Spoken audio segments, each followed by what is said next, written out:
Magandang araw po sa inyong lahat mga kababayan at welcome back dito po sa ating munting channel Pinas News Review, kung saan re-reviewin po natin ang mga mahalagang balita dito sa Pilipinas. Mga simpleng komento sa mga issue dito sa Pinas. At eto nga mga kababayan, kapapasok lang, Diyos ko po, magugulat kayo, delikado na siya BP Sara.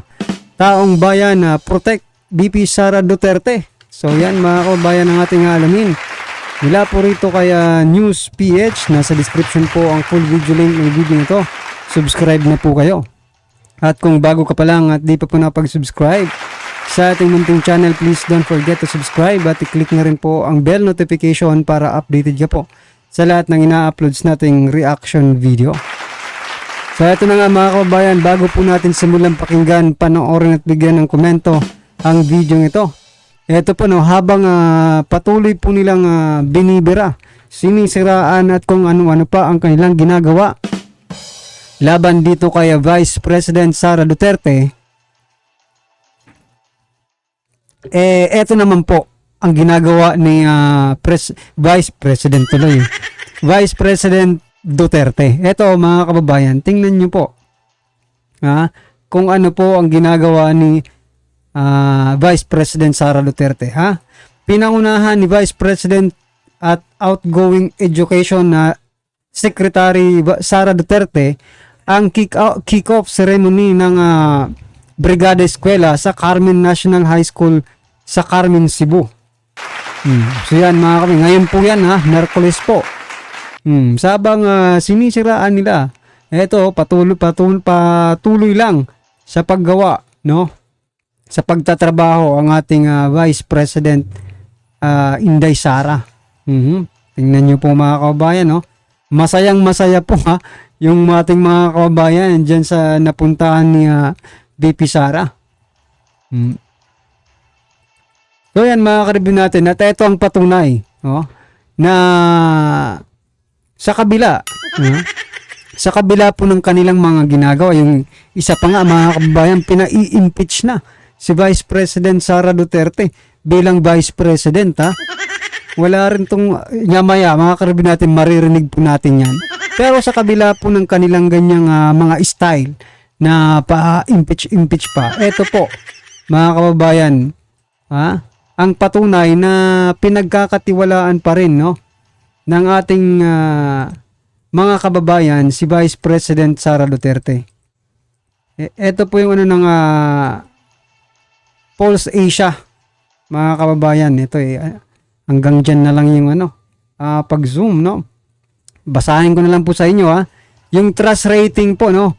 President Ferdinand Bongbong Marcos Jr. Yan nung June at March po ito.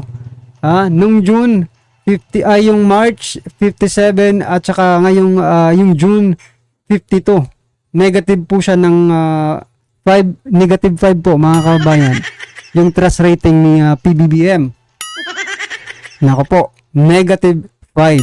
Si Vice President Sara Duterte, nung March 24, 71. Nung June 24, 71. So, steady lang steady lang po yung ating Vice Presidente. Unlike po, no, kaya President Bongbong Marcos Jr. na mababa na nga, mas bumaba pa. O isipin nyo 71 tapos 57, di ba? Ang laki po ng agwat mga kababayan. Mas lalong lumaki mga karabin natin nung June. Kasi tingnan nyo nung June 52 na lang. BP Sara steady lang naman 71. Nako. Ayan. Yan po yung trust rating mga kababayan. At dito naman sa distrust. Ito. Distrust po mga kababayan. President Bongbong Marcos Jr. Noong March 24, 15. 15 po yung distrust. Pero mukhang lumobo yung distrust niya po, no? Distrust rating. Nung June 24 naman, 21. Na yung 15 naging 21. Ibig sabihin mga kababayan, mas dumami po yung nawalan ng tiwala dito sa ating presidente. Ito naman sa Vice President po Vice President Sara Duterte nung March. 8. 8 lang. Yung distrust. Yung June 24, 8 din eh. Walang nagbago po sa distress rating ng ating mahal na Vice Presidente. Ang may nagbago lang po yung sa Presidente from 15 naging 21. So yan po ang patunay mga kababayan na kahit anong gawin nilang paninira no sa ating Vice Presidente ay wala po silang magagawa. So eto mga kababayan, pakinggan po natin at bigyan natin ng komento ang video ito. Eto na po. Dito rin sa Pilipinas di ba? Dito rin sa Pilipinas, ganyan din yung sitwasyon sigurado tayong mananalo si BP Sara sa 2028 Kaya nga yung pinaiiwasan lang natin yung manalo sila ng majority sa Senate dahil pwede sila mag-impeachment at yan nga ang hindi napigilan ni Trillanes na ibulalas, no? I-impeach na tong crazy woman na to. Crazy woman pantawag kay Sara Duterte. Bigla ko naisip, no? Anytime pala pwede, no? Pwede palang gawin talaga. Sana hindi po mangyari, no? Knock on wood. Pero maging aral po to na yung umaangal po ng dami ng security ni BP Sara, talagang pag-isipan nyo. Tsaka yung, hindi lang po kay BP Sara.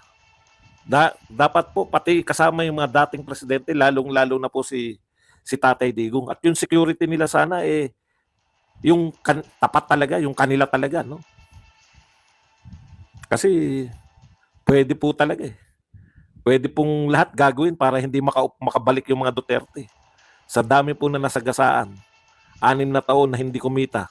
Sa dami sinagasaan ni Pangulong Duterte nung kanyang panunungkulan, kikinita-kinita na nila na si Sara Duterte.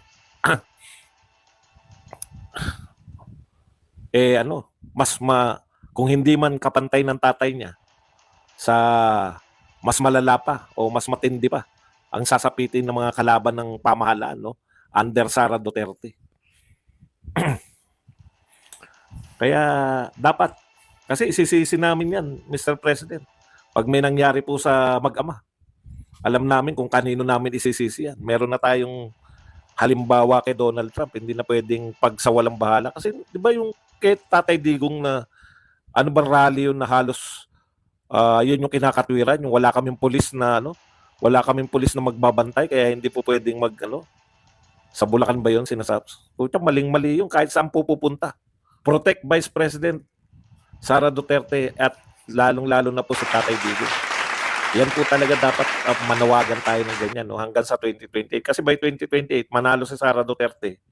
Wala na yan Yung threat, kaya na nila yan. Nakakatakot kasi itong mga to. Biruin mo, mga pulis nga.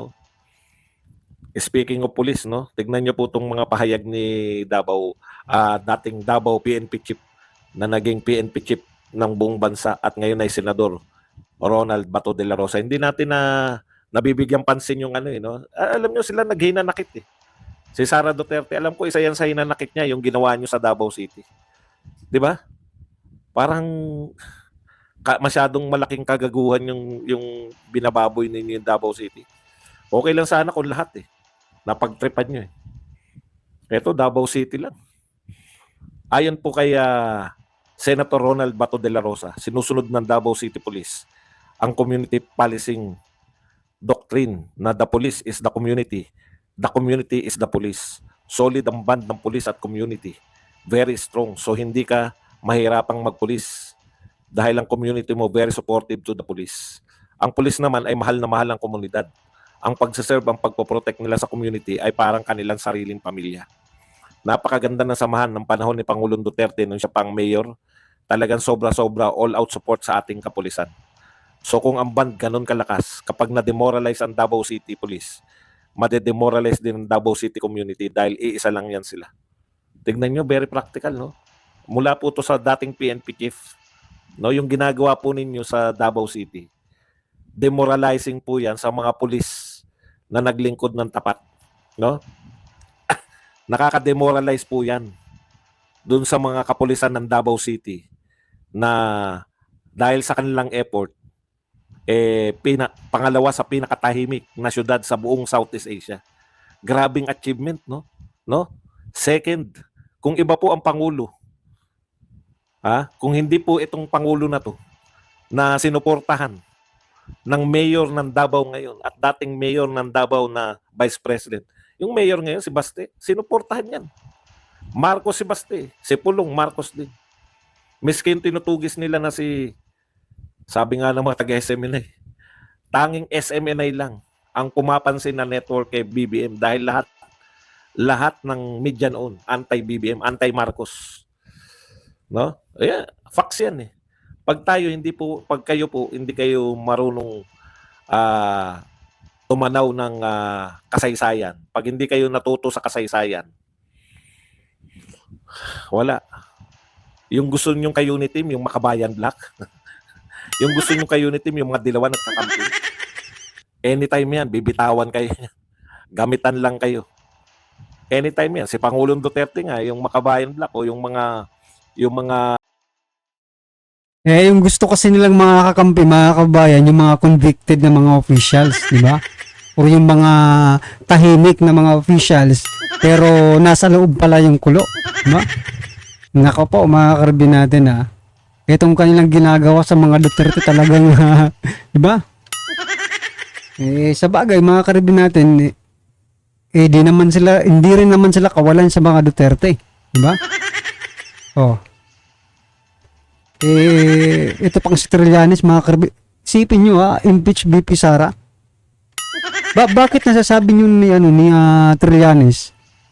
Kung hindi naman siya tatakbo sa national, bali wala rin naman siyang pakialam kay BP Sara. Kung sa Caloocan lang naman siya tatakbo, di ba? Kung dyan lang naman siya tatakbo, bakit niya kailangan siraan pa si BP Sara? Dahil nga, sikat na sikat ang mga Duterte. Masang-masa kasi ang mga Duterte, mga kababayan Kaya itong si Trillanes, ginagamit hanggat kaya niyang gamitin yung pangalang Duterte. Bakit hindi ka nalang Trillanes? Hindi ka nalang magpalit ng pangalan, no? Pero ang sagwa rin Ano bang pangalan nito ni Trillanes?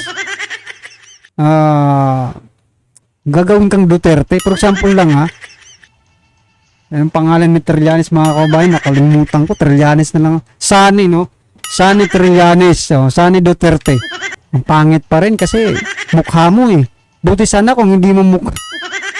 Sani Trillanes pero Sani Duterte pero iba yung mukha, wag yung mukha mo.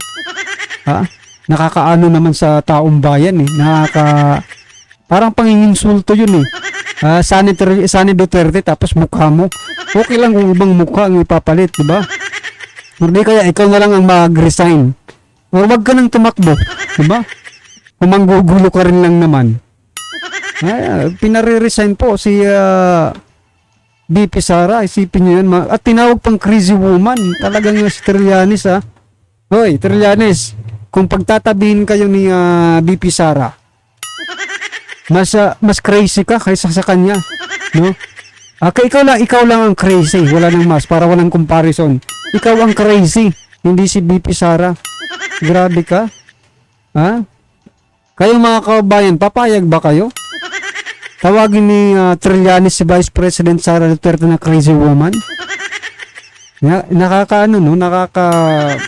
Sarap. Well, anyway mga kababayan, ano man pong inyong reaksyon, komento or kritisismo patungkol po sa video ito, i-comment lang po sa baba para at least alam po ng ating mga kababayan ng inyong pong opinion patungkol dito. Right? Maraming salamat po.